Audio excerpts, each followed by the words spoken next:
Hello guys, magandang hapon po sa ating lahat dyan. September 19, 2023. Nandito pa ako ulit sa part-time ko. Meron pala akong sabihin pala sa inyo, ha? Kayo dyan, ingat-ingat lang po tayo sa scammer. Lalo na ngayon sa panahon ngayon. Huwag kayong magpapaloko sa kanila. Pag may inaalok sila sa inyo, huwag nyong sagutin. At baka kayo'y maloko. Isa pa yan sa lahat.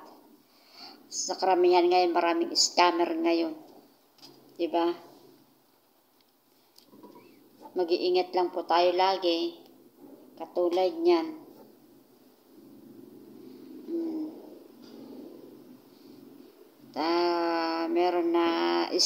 Meron nang na-scam dito sa amin. Pero ingat-ingat po tayo. Ang topic po natin ngayon ay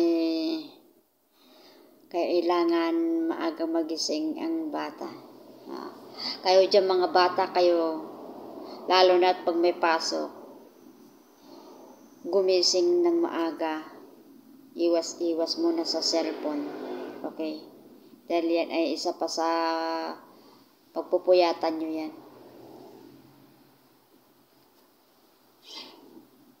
At siyempre, Lunes hanggang Biyernes may pasok kayo.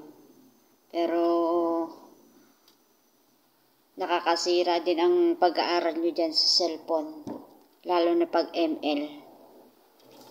Kayo mga estudyante kayo. Lalo na yung mga bata dyan. Mga magulang, sana ay pagsabihan ang mga anak para sila ay matuto sa pag-aaral nila. Okay?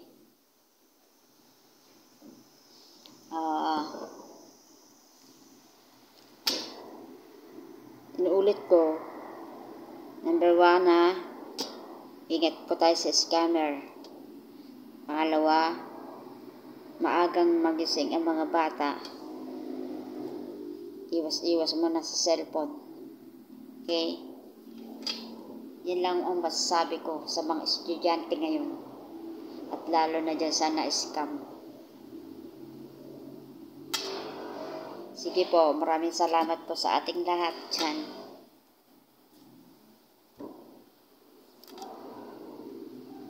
Maraming salamat sa panonood ninyo. Next time po ulit, gagawa po ako ng vlog ko.